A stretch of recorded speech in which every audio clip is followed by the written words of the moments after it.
In January 2007, the international academic community was shocked by the mysterious death of French biophysicist Hugues de la Torre de la Plaza in his San Francisco apartment. The 47-year-old scientist, who was the divorced son of a French marquis, had been visiting the United States for research purposes when his life came to a violent and puzzling end. On the night of his death, de la Plaza had spent the evening with friends before returning to his apartment around midnight.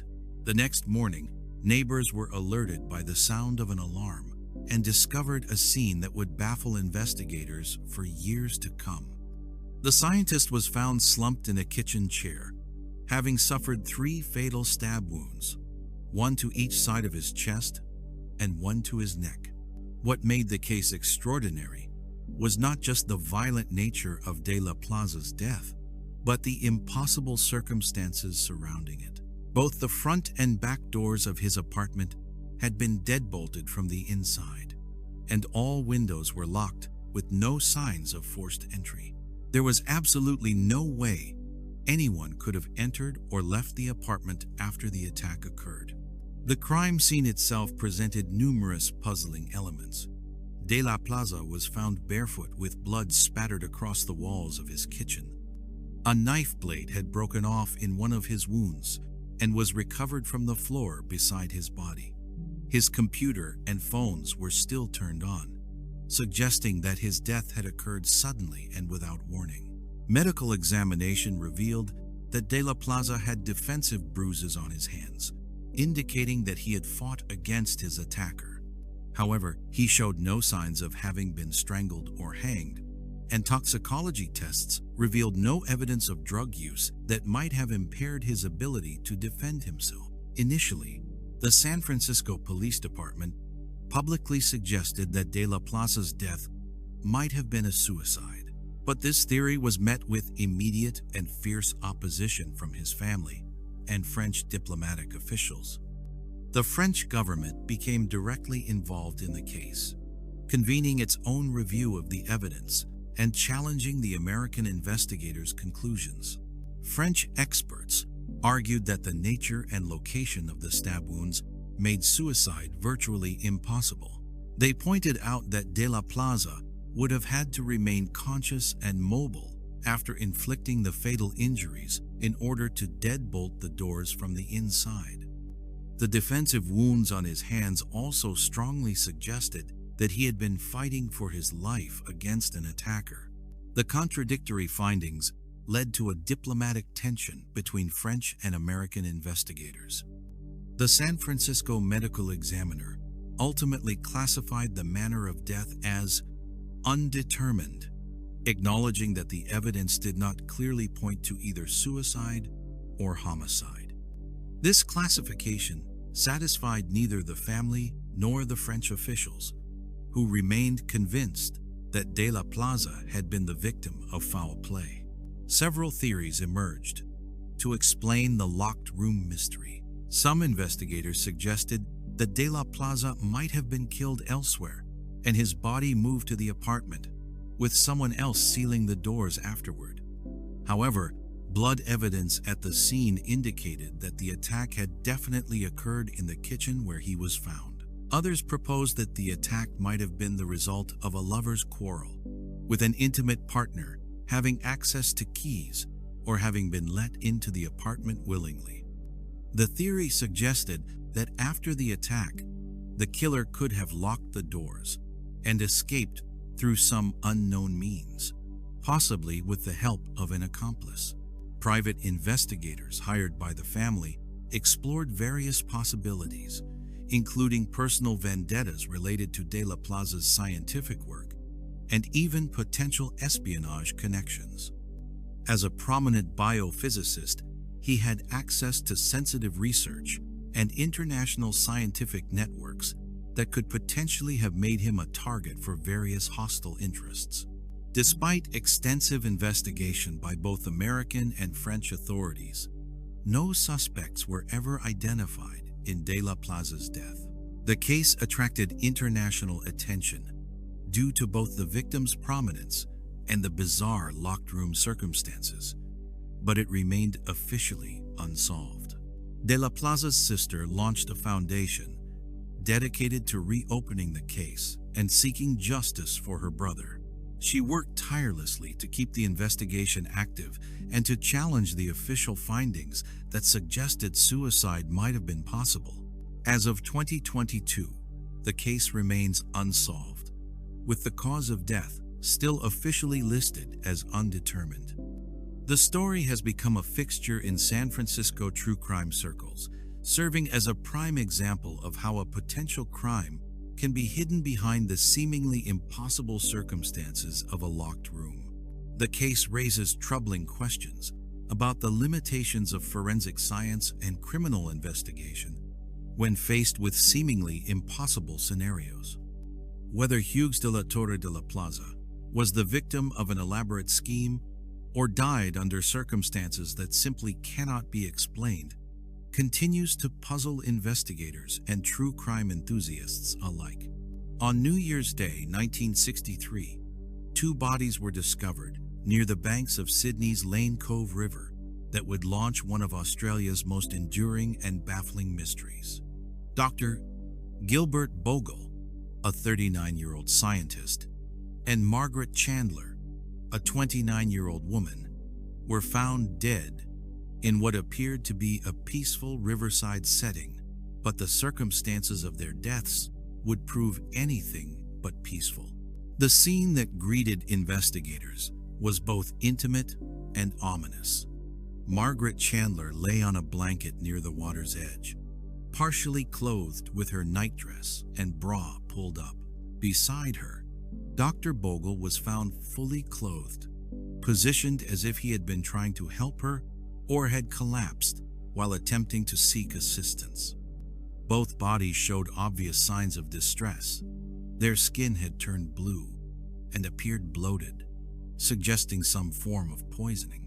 Initial examination revealed that Chandler had vomited extensively before her death, while Bogle showed signs of disturbed bowels and had blood in his mouth. Most tellingly, both victims displayed chalk-white foam coming from their lungs, a clear indication of pulmonary edema typically associated with poisoning. However, despite these obvious symptoms, comprehensive toxicology testing failed to detect any known poison or drug in either victim's system. The relationship between the two victims quickly became a focal point of the investigation. Dr. Bogle was a respected scientist, while Margaret Chandler was married to a wealthy car racing team manager. The two had been engaged in an extramarital affair, which immediately cast suspicion on Chandler's husband as someone with both motive and opportunity to harm them. However, investigators found no evidence of physical assault on either body. Chandler showed no signs of sexual violence, despite her partially undressed state, and neither victim had any stab wounds, blunt force trauma, or other injuries that might indicate they had been attacked. The positioning of their bodies and their facial expressions suggested they had died relatively peacefully, despite whatever had caused their deaths. Police quickly focused their investigation on Chandler's husband, who certainly had reason to want both his wife and her lover out of the picture. The timing of their deaths during a romantic rendezvous on New Year's Eve seemed to suggest a crime of passion or a carefully planned revenge. However, despite intensive investigation, police were never able to establish any concrete evidence linking him to the deaths. An alternative theory emerged, suggesting that the deaths might have been accidental rather than intentional. Chandler worked in a laboratory setting where she could potentially have been exposed to various toxic substances. Some investigators theorized that she might have unknowingly carried a deadly toxin on her clothing or skin, which could have been transferred to Bogle during their intimate encounter. Decades later, in 2006, a Sydney medical journal proposed an entirely different explanation for the mysterious deaths. Researchers suggested that the victims might have been overcome by hydrogen sulfide gas that had built up naturally in the mud of the riverbank. According to this theory, environmental conditions on that particular night could have created a pocket of lethal gas that both victims inhaled while lying near the water. The hydrogen sulfide theory gained some credibility because it would explain both the lack of detectable poisons in the victims' systems and the specific symptoms they displayed before death. Hydrogen sulfide is known to cause exactly the type of pulmonary edema that both victims exhibited, and it can dissipate quickly from the body after death, making it difficult to detect in autopsy. However, even this scientific explanation left many questions unanswered. If environmental gas had killed them, why were no other people in the area affected? Why did their deaths occur at exactly the same time? And why were there no reports of unusual odors or other environmental signs that might have warned them of danger?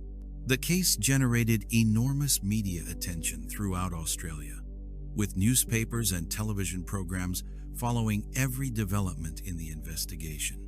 The combination of an illicit affair, mysterious poisoning symptoms, and the complete absence of any detectable poison created a perfect storm of public fascination.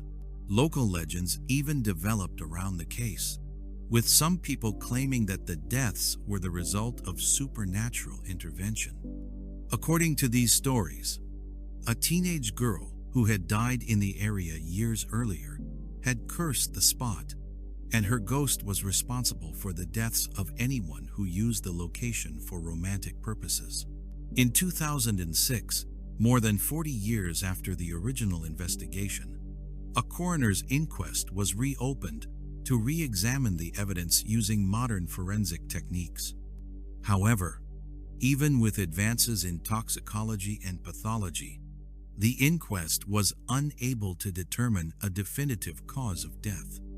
The official ruling remained unknown cause, acknowledging that despite decades of investigation and scientific analysis, the deaths of Gilbert Bogle and Margaret Chandler could not be satisfactorily explained.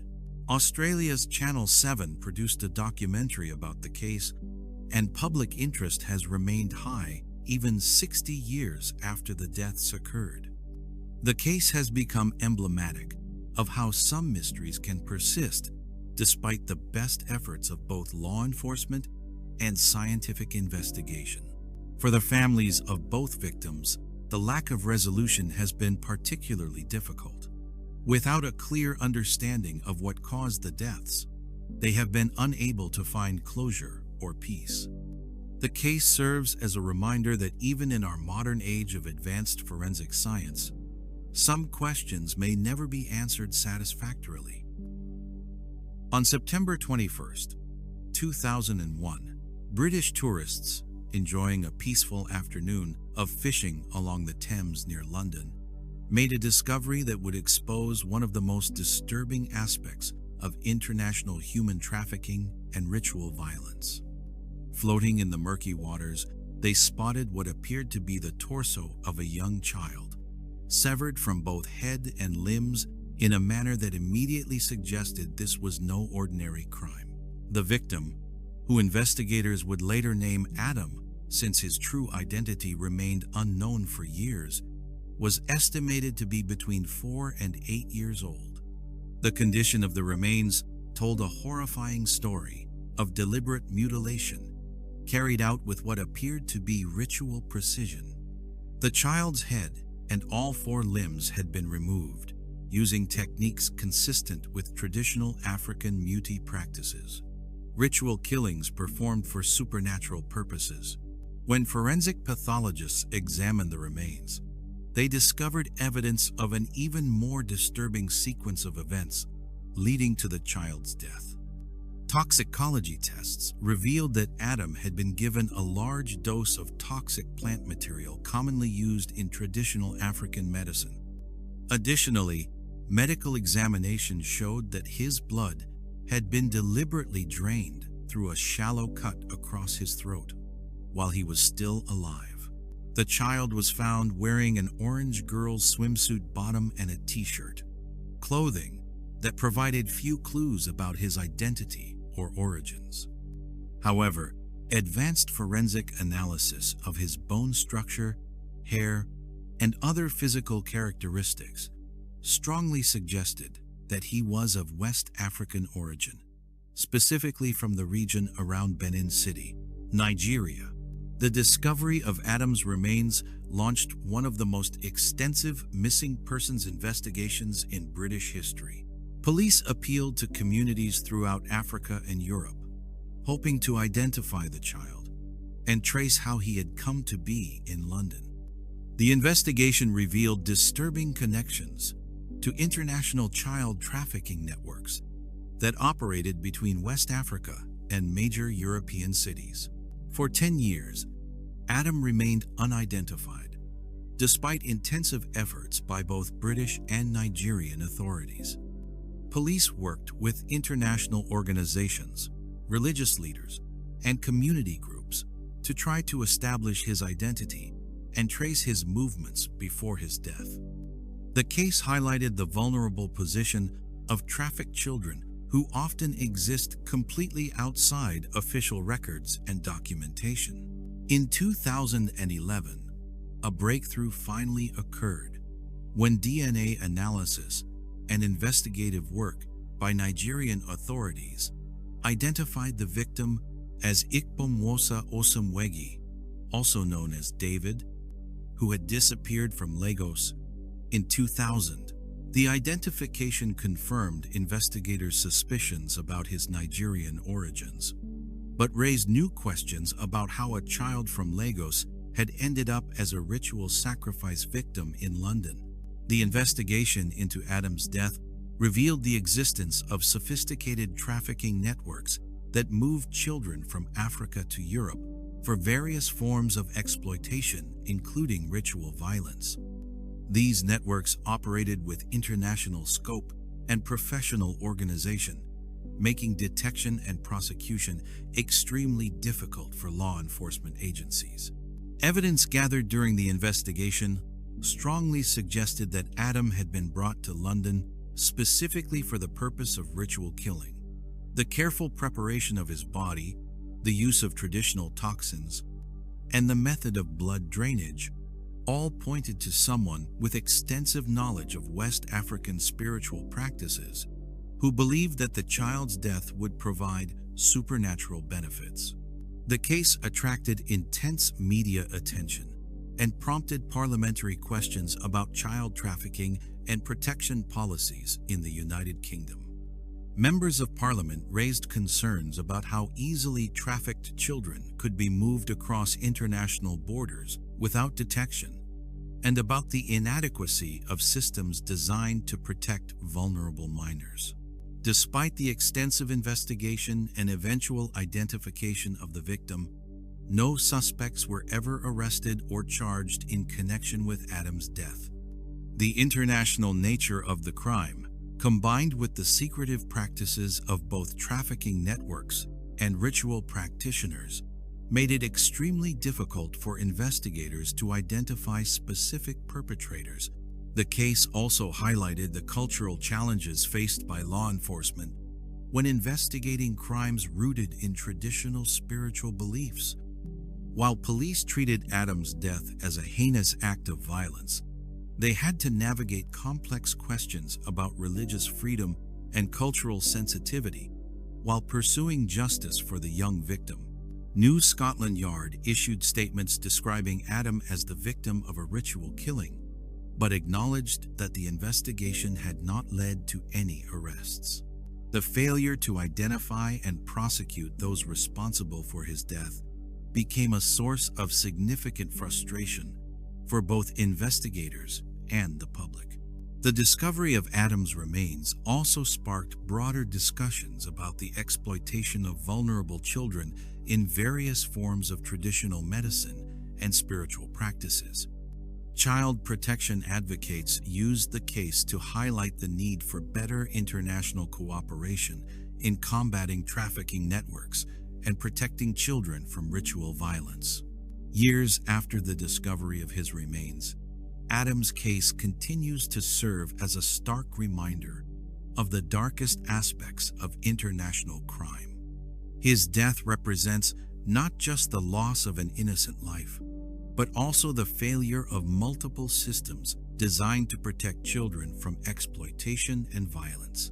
The case remains officially open, with authorities continuing to hope that new information might eventually lead to arrests and prosecutions.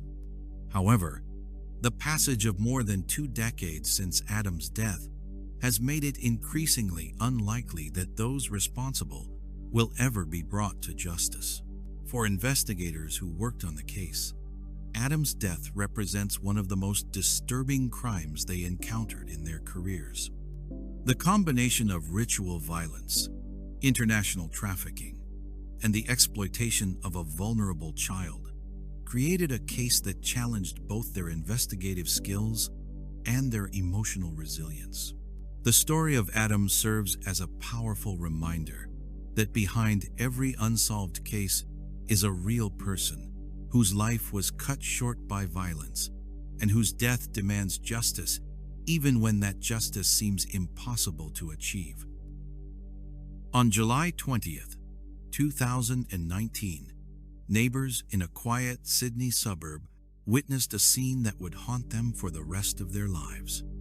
25-year-old Jessica Camilleri emerged from her family home holding something that defied comprehension: the severed head of her own mother, 57-year-old Rita Camilleri.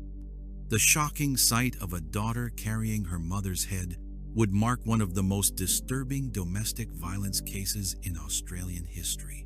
Rita Camilleri had devoted her entire adult life to caring for Jessica, who suffered from multiple developmental and psychological disorders, including autism, intellectual disability, and intermittent explosive disorder.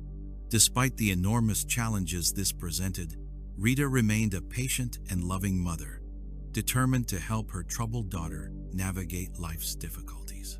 Jessica's condition manifested in increasingly violent outbursts and disturbing obsessions. She had developed an unhealthy fascination with horror movies, particularly those depicting graphic violence and beheadings. Her favorite films included Texas Chainsaw Massacre and Jeepers Creepers, both of which feature scenes of decapitation that Jessica would watch repeatedly, sometimes reenacting the scenes in her mind. The young woman's behavior had been escalating for months leading up to the tragic events. She frequently refused to take prescribed medications and rejected most attempts at professional treatment, leaving Rita virtually alone in managing her daughter's volatile condition. Family members later revealed that Jessica had spoken openly about her fascination with beheading scenes, even going so far as to contact movie producers to ask about the mechanics of removing a person's head. In the weeks prior to Rita's death, Jessica's aggression had reached new levels of intensity.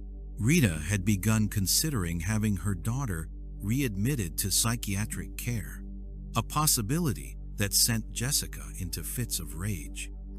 The mother was caught between her desire to protect her community and her love for her troubled child, a position that millions of caregivers worldwide understand all too well. On that fatal evening, what began as a routine disagreement between mother and daughter spiraled completely out of control. According to Jessica's later confession to police, the argument started over something seemingly trivial. Jessica wanted to make a phone call to a relative, but Rita objected for reasons that remain unclear. The dispute quickly escalated beyond anything that had happened before. Jessica, consumed by rage and possibly influenced by her obsession with violent imagery, grabbed several kitchen knives from the family's collection. What followed was a sustained and brutal attack that lasted for an extended period, during which Jessica repeatedly struck her mother with the blades. Later, When speaking to investigators, Jessica described her actions in chilling detail. "I just kept stabbing, and I took off her head." Forensic examination revealed that Rita had suffered more than 100 wounds to her head and neck area. The force of the attack was so intense that multiple knives broke during the assault, testament to the ferocity of Jessica's actions. But the violence didn't end with Rita's death. Using skills that seemed to come from her obsessive viewing of horror films, Jessica proceeded to decapitate her mother's body. She then carried the severed head outside and placed it on a neighbor's lawn, an act that traumatized everyone who witnessed it and first responders who arrived at the scene. Remarkably, Jessica herself called emergency services to report what she had done, displaying an eerie calmness that disturbed the responding officers. When police arrived, they found Jessica covered in blood, but appearing almost serene, as if she had finally accomplished something she had long been planning. The crime scene inside the house was described by investigators as one of the most horrific they had ever encountered. Rita's body lay surrounded by evidence of the prolonged attack, with bloodied knives scattered throughout the area. The sheer brutality of the scene left even experienced officers struggling to process what they were seeing. During her initial police interviews, Jessica made statements that revealed the depth of her psychological disturbance. She asked officers if they could bring her mother back to life after the decapitation, apparently believing that removing the head might somehow bring the soul back. This bizarre notion appeared to be influenced by supernatural elements she had absorbed from horror movies. Psychological evaluations conducted after Jessica's arrest revealed a complex mental landscape shaped by her various disorders and her obsessive consumption of violent media.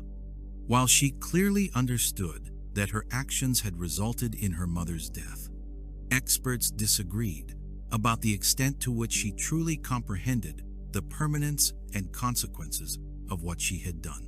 During the legal proceedings that followed, Jessica claimed that she hadn't intended to end her mother's life, but rather to hurt her enough to teach her a lesson. This statement highlighted the distorted thinking that had led to such a tragic outcome. A daughter who loved her mother but lacked the psychological tools to manage her own violent impulses. The case raised difficult questions about the intersection of mental illness, family responsibility, and public safety. Rita had been essentially alone in managing Jessica's condition, with limited support from mental health services and few options for protecting both her daughter and the community when Jessica's behavior became dangerous. Prosecutors argued that while Jessica's mental health conditions were mitigating factors, she still understood the basic concepts of right and wrong and the likely consequences of her actions.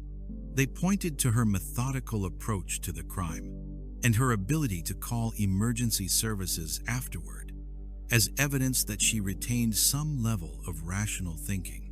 The defense team pleaded for a finding of diminished responsibility, arguing that Jessica's multiple psychological disorders prevented her from forming the full intent necessary for a charge of elimination. They emphasized the extent of her intellectual disability and the role her obsession with violent media had played in shaping her actions.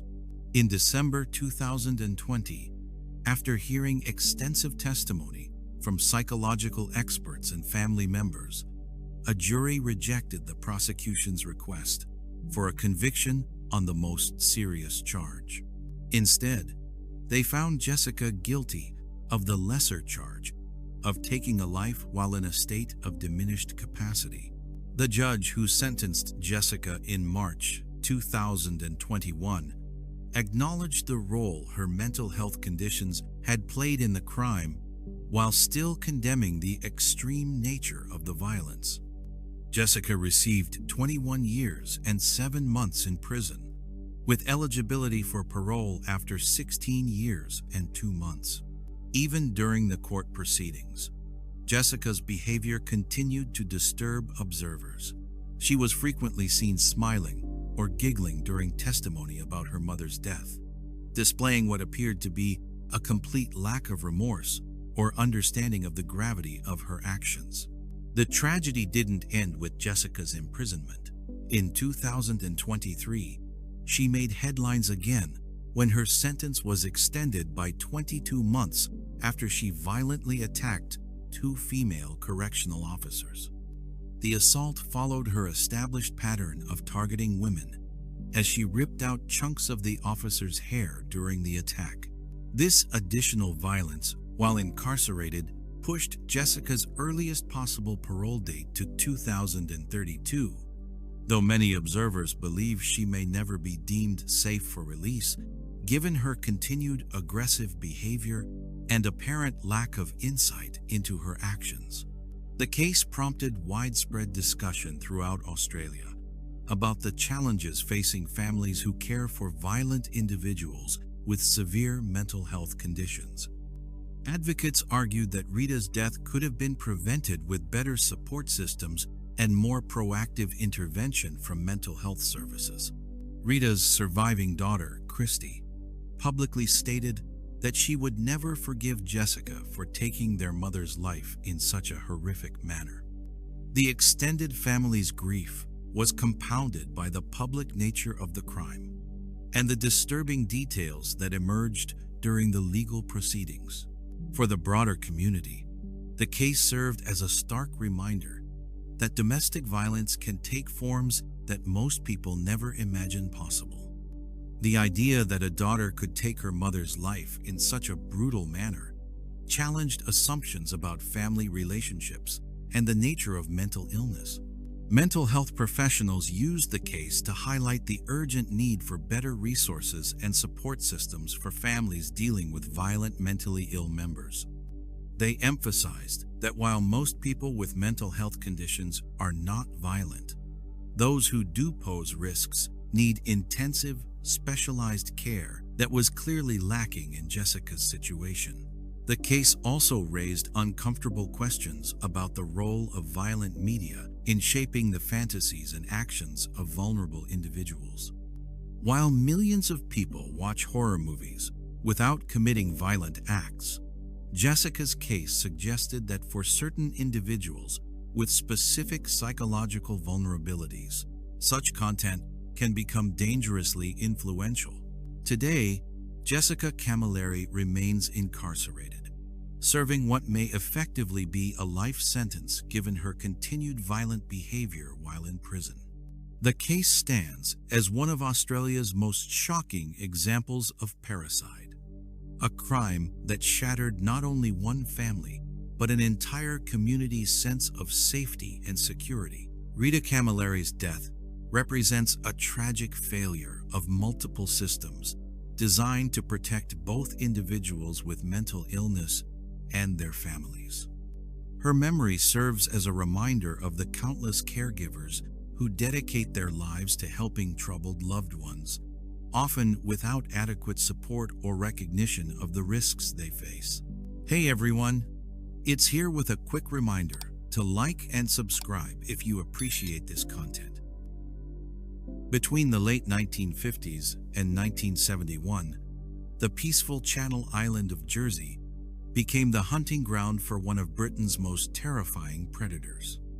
A masked figure would break into homes during the darkest hours of night, wearing a grotesque rubber mask, a woman's wig, and clothing studded with nails. The attacker, who became known as the Beast of Jersey, would subject women and children to horrific assaults before vanishing back into the darkness. For more than a decade, this shadowy figure terrorized an entire community, turning the tranquil island into a place where parents stood guard over their children every night, and doors that had never been locked were now barricaded shut. The beast's reign of terror would claim at least 13 known victims, ranging from young children to adult women, before a chance encounter with police would finally reveal the monster's true identity. The attacks began in 1957 and followed a pattern that became sickeningly familiar to investigators. The perpetrator would carefully observe potential victims and their families for extended periods, learning their routines and identifying the optimal times to strike. He demonstrated a level of planning and sophistication that set him apart from typical opportunistic criminals. His method of operation was designed to maximize both physical harm and psychological terror. Late at night, he would silently enter homes after cutting phone lines to prevent families from calling for help. The intruder wore a horrifying rubber mask with pointed demonic features that traumatized victims even decades later. His costume was adorned with sharp nails attached to wristbands, shoulders, and collar, creating both a weapon and a tool of intimidation. The youngest victim was just 9 years old, a fact that highlighted the predator's complete lack of moral boundaries.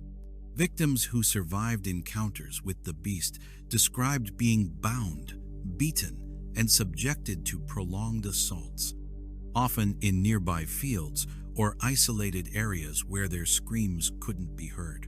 The attackers seemed to take pleasure in psychological manipulation, sometimes whispering threats or making bizarre statements designed to increase his victim's terror.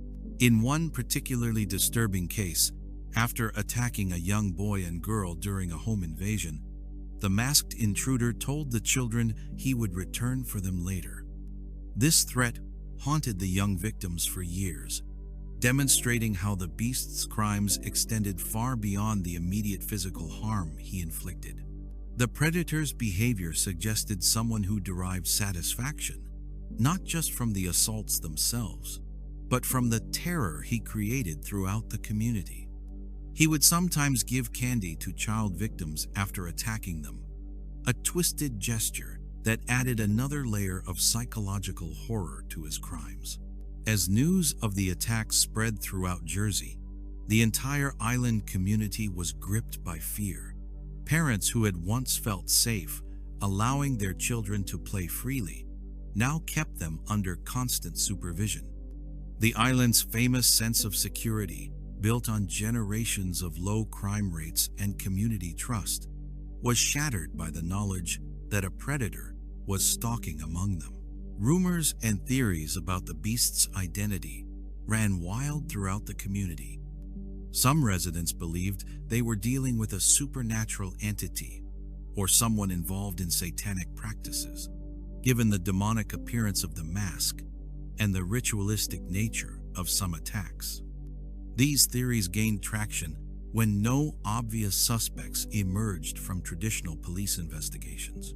Unfortunately, the climate of fear led to tragic consequences for an innocent man. Early in the investigation, suspicion fell on Alphonse Legastellois, an eccentric local fisherman who lived alone and didn't conform to typical social norms. Legastellois was arrested and questioned extensively, but police found no evidence linking him to the attacks, despite being cleared by authorities. Legastellois became the target of vigilante justice as terrified residents convinced themselves he must be the beast. The harassment escalated to the point where angry locals burned down his cottage, forcing him to flee for his own safety. Fearing for his life, Legastellois went into self-imposed exile on a tiny reef called Les Écriaux, where he lived in isolation for 14 years. The tragedy of Legastellois' situation was compounded by the fact that attacks continued even after he was driven from the island, proving definitively that he was not the perpetrator.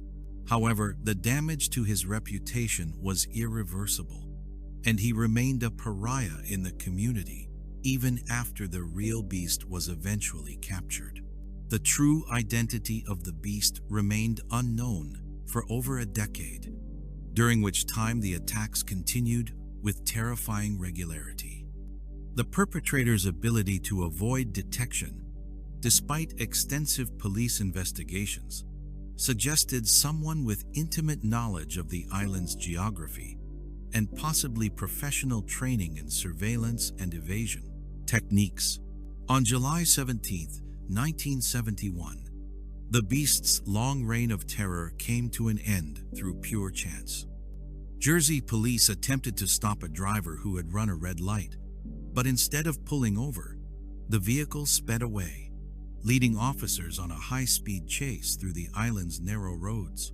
When the fleeing car was finally stopped and the driver apprehended, police were shocked by what they found inside the vehicle. The car, which turned out to be stolen, contained a collection of items that immediately connected it to the beast attacks. A rubber mask matching victim descriptions, women's wigs, homemade wrist cuffs studded with nails, ropes, and other costume pieces that had become the beast's terrifying trademark. The arrested man was Edward Paisnell, a 46-year-old building contractor who was well known and respected throughout the island community.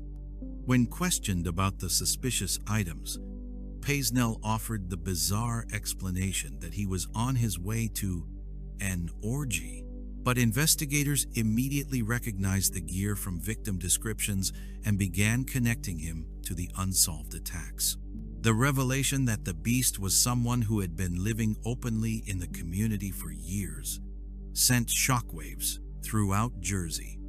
Paisnell was married with children and had maintained an outwardly respectable facade that included volunteering to dress up as Father Christmas each year at a local orphanage run by his wife. The contrast between his public persona and his secret life as a predator was almost impossible for residents to comprehend. A search of Paisnell's home revealed the full extent of his double life. Hidden behind a red curtain, investigators discovered what appeared to be a secret shrine or ritualistic altar. The room contained a large ceremonial knife positioned over a chalice, books on black magic and satanic rituals, and extensive materials about Gilles de Rais, a 15th century nobleman notorious for the occult-inspired elimination of children. These discoveries fueled speculation that Paisnell's crimes had been motivated by more than simple predatory urges. Some investigators theorized that the attacks had ritualistic or satanic elements, particularly given the demonic appearance of his costume and the careful planning that preceded each assault. Victims had reported that the beast often carried a strange, musty scent that might have been incense or some other substance used in ceremonial contexts. The psychological profile that emerged during the investigation revealed someone who had created an elaborate, alternate personality for his crimes. The beast persona appeared to be a carefully constructed character that allowed Paisnell to commit acts he might not have been capable of in his normal identity. The mask and costume weren't just disguises. They were transformative elements that turned a respectable member of the community into a monster. In December 1971, Edward Paisnell was convicted on 13 counts of serious assault, covering a decade of attacks from 1960 to 1970. The court proceedings revealed the full scope of his crimes and the meticulous planning that had gone into each attack. Prosecutors described him as a cunning and hideous man who had spent years studying potential victims before striking. The judge sentenced Paisnell to 30 years in prison, an unusually severe term for the island's justice system that reflected both the seriousness of his crimes and the lasting trauma he had inflicted on the community. The sentence sent a clear message that such predatory behavior would be met with the full force of the law. During the trial, some questions emerged about whether Paisnell had worn his mask during every single attack, as some victims' descriptions varied. However, the overwhelming evidence against him convinced the jury of his guilt on all counts. The consistency of his methods, the physical evidence found in his possession, and his inability to provide credible explanations for his activities left no reasonable doubt about his identity as the Beast. Pesnel served approximately 20 years of his sentence before being released on parole in 1991. Upon his release, he briefly returned to Jersey, but the lingering anger and fear from residents made his presence untenable. Within months, he had left the island permanently, unable to reintegrate into the community he had terrorized for so many years. Edward Pesnel died of a heart attack in 1994 while living in mainland Britain, taking with him any remaining secrets about his crimes. His death marked the final chapter of one of Jersey's most disturbing criminal cases, though the psychological scars he left on his victims and their community would persist for generations.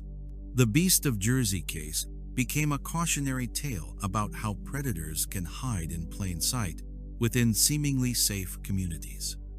Pesnel's ability to maintain a respectable public image while conducting a secret campaign of terror demonstrated the sophisticated deception that some criminals are capable of maintaining for extended periods. In 2008, when an unrelated child abuse scandal emerged at a former Jersey children's home, residents were reminded of Pesnel's connection to the facility. The knowledge that he had once dressed as Father Christmas at the very institution where other crimes had occurred added another layer of horror to his already disturbing legacy.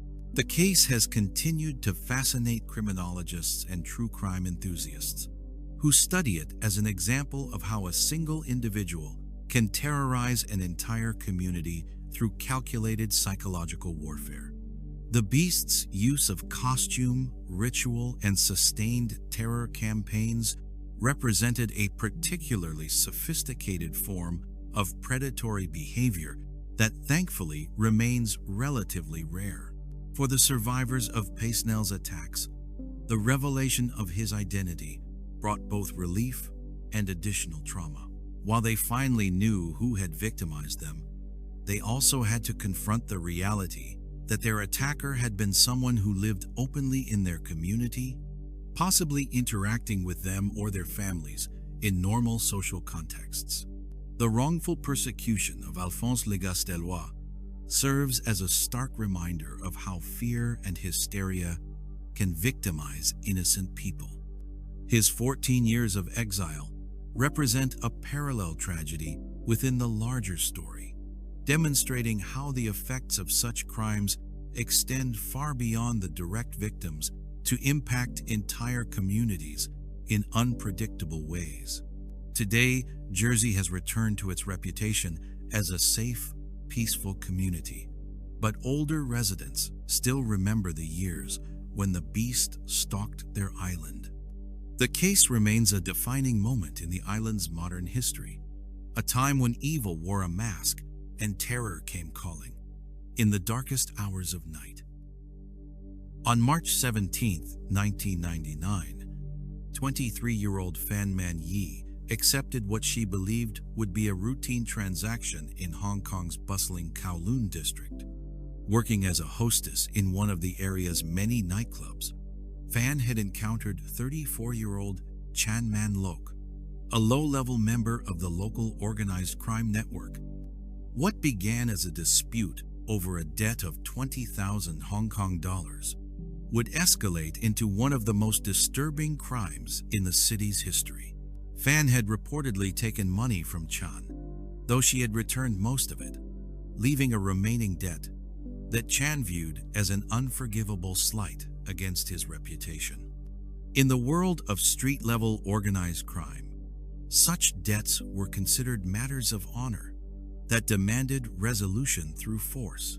Chan decided that Fan needed to be taught a lesson that would serve as an example to others who might consider crossing him. On that March evening, Chan enlisted the help of two accomplices, 27-year-old Leung Shing Cho and 21-year-old Leung Wai-lun. Together, they approached Fan on the streets and convinced her to come with them, possibly under the pretense of resolving the debt through negotiation. Instead, they transported her to Chan's small apartment on Granville Road in Tsim Sha Tsui, one of Hong Kong's busiest urban areas.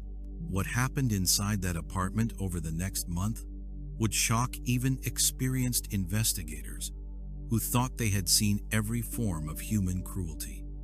Fan was held captive in conditions that defied comprehension, subjected to daily torture sessions that seemed designed more for the entertainment of her captors than for any practical purpose related to debt collection. The three men, often under the influence of methamphetamine that heightened their aggression and reduced their empathy, treated Fan like a living object for their amusement.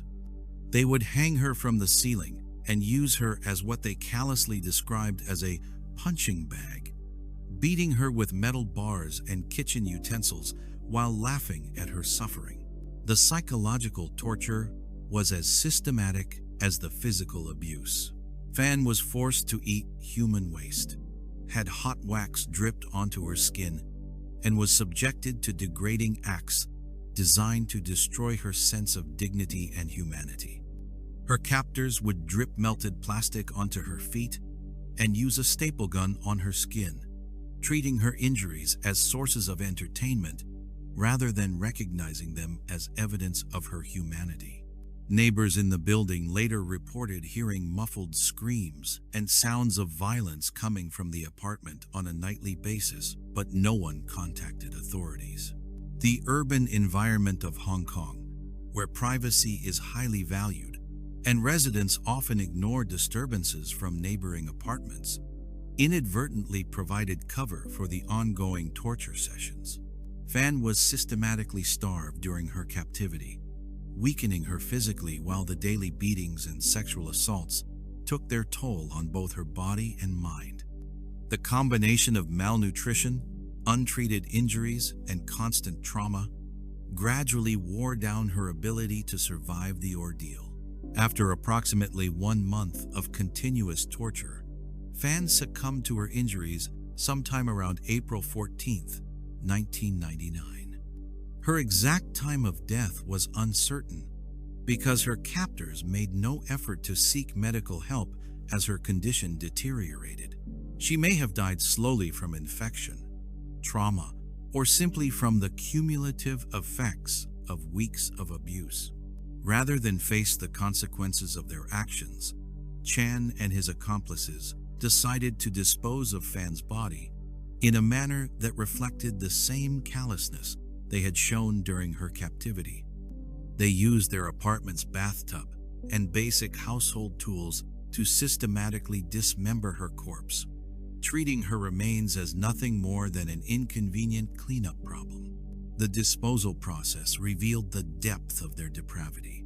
They boiled Fan's severed head on the stove, reportedly to loosen flesh from the skull and prevent decomposition. Other body parts were similarly processed in cooking pots, turning the apartment kitchen into a macabre processing facility. Most of Fan's remains, including internal organs and muscle tissue, were mixed with household garbage and disposed of over several days through the building's normal waste collection system. The perpetrators showed remarkable callousness in their ability to carry on with daily life while literally throwing away pieces of their victim with the trash. However, in what investigators would later describe as a bizarre act, Chan and his accomplices sewed Fan's skull inside a large plush Hello Kitty mermaid doll that had been in the apartment. The reasons for this particular method of concealment remain unclear. It may have been intended as a sick trophy, a practical hiding place, or simply a random decision made by minds warped by drugs and violence.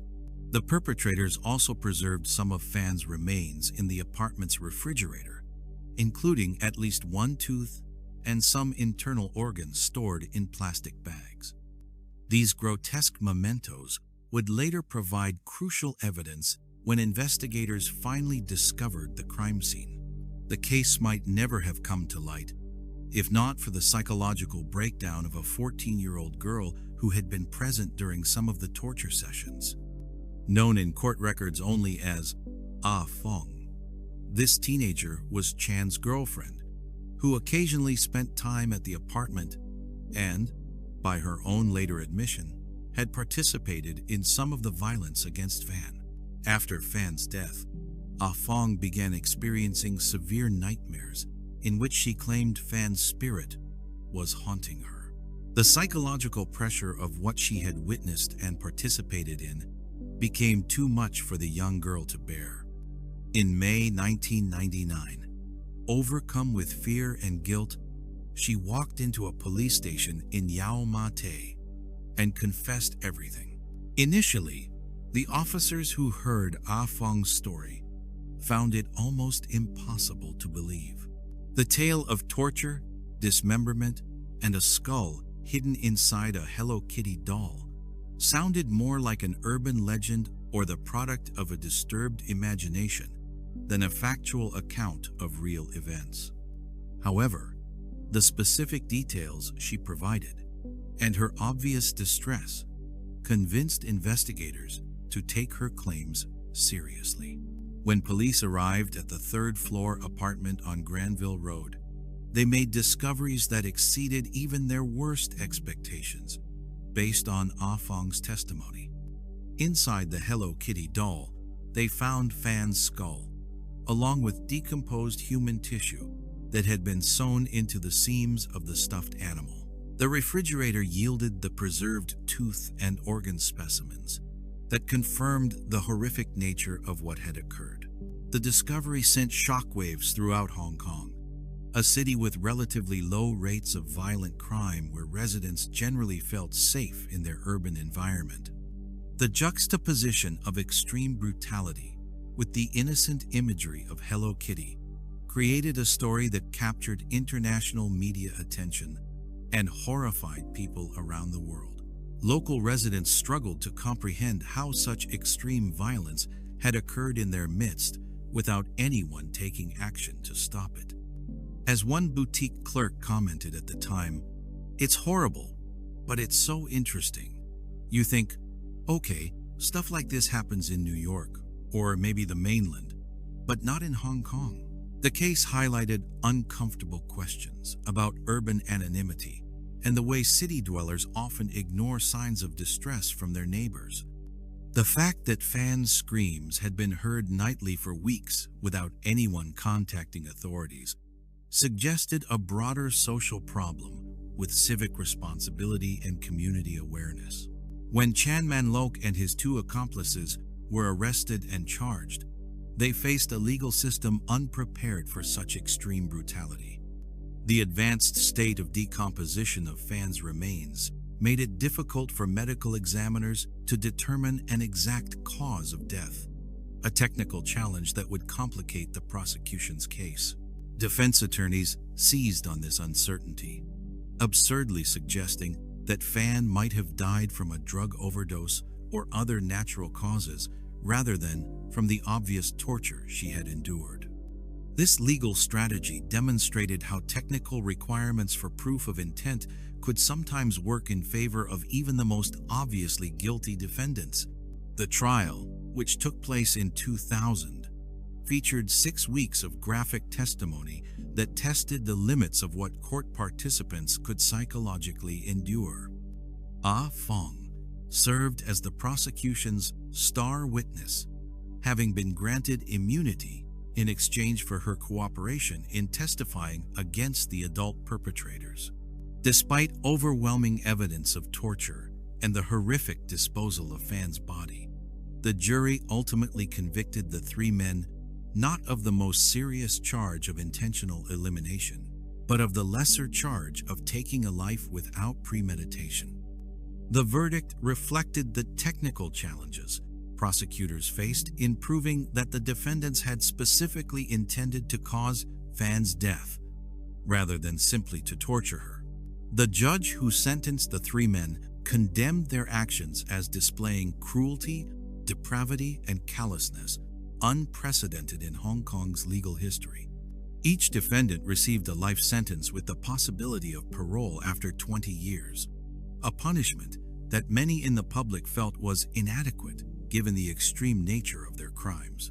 The relatively lenient sentences reflected Hong Kong's lack of capital punishment and the technical legal distinction between intentional elimination and causing death through prolonged torture. While the defendants clearly intended to harm Fan, proving that they had specifically planned to end her life required a higher standard of evidence than prosecutors could meet. All three men remain incarcerated as of recent reports, and their chances of ever receiving parole appear minimal given the severity and public notoriety of their crimes. The case established precedents in Hong Kong law for dealing with extreme torture cases and influenced how similar crimes would be prosecuted in the future. The building where the crimes occurred has since been extensively renovated, with the ground floor now housing upscale retail establishments. However, many Hong Kong residents still recognize the address and remember the horror that once unfolded there. The Hello Kitty doll containing Fan's skull was retained as evidence and has never been publicly displayed, unlike some famous artifacts from other notorious crimes.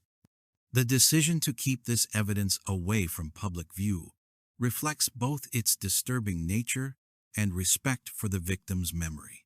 The case had lasting cultural impact in Hong Kong, reinforcing awareness of how organized crime networks could escalate disputes into extreme violence. It also sparked discussions about drug use and its role in reducing human empathy and moral restraint, as all three perpetrators had been regular methamphetamine users. Fan Man-yi's story serves as a reminder that behind every sensational crime headline is a real person whose life was cut short by violence. Her month of suffering in that Granville Road apartment represents one of the most extreme examples of human cruelty on record, a case that continues to disturb anyone who learns the full details of what she endured. The case has been referenced in academic studies of torture, criminal psychology, and urban crime patterns.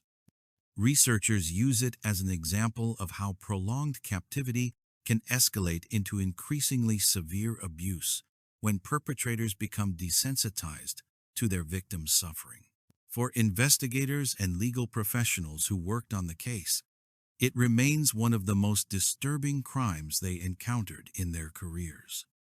The combination of prolonged torture, dismemberment, and the grotesque disposal method created a case that challenged both their professional objectivity and their psychological resilience. Today, nearly 25 years after Fan's death, the case continues to serve as a stark reminder of the capacity for human evil and the importance of community vigilance in protecting vulnerable individuals from predators who hide among us. Hey everyone, thanks for watching this compilation of some of history's most disturbing criminal cases.